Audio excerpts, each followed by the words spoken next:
അങ്ങനെ കഴിഞ്ഞ കാലം മുൻഭേദമായിട്ട് എന്റെ കുഞ്ഞിനെ യോഗനിദ്ര അല്ലെ ഉറക്കി കിടത്തിയതല്ലേ, എല്ലാരോടും ചോദിച്ചിട്ട് എന്റെ കുഞ്ഞിനെ യോഗനിദ്ര ഒന്ന് ഉണർത്തട്ടെ. എല്ലാരും അപ്പുറത്തിപ്പുറത്തെല്ലാം നോക്കുന്നുണ്ട് എങ്ങനെയാണ് കുഞ്ഞിനെ യോഗനിദ്ര ഉണർത്തുന്നത്.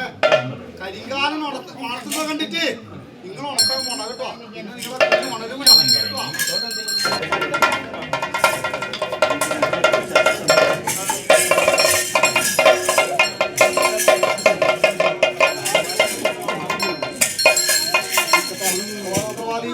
കുടുംബാധികന്മാരെ ഇന്നത്തെ ദിവസം മുൻഭേദമായിട്ട് പണിയുന്ന പണിയെല്ലാം കഴിഞ്ഞു അല്ലെ. ഇതിന് ശേഷമുള്ള ദൈവാദിനം ഒറ്റല്ലോ ഇതിനകത്ത് ചൊല്ലി പറഞ്ഞു തരുവാന്നൊക്കെ വന്നു അല്ലെ.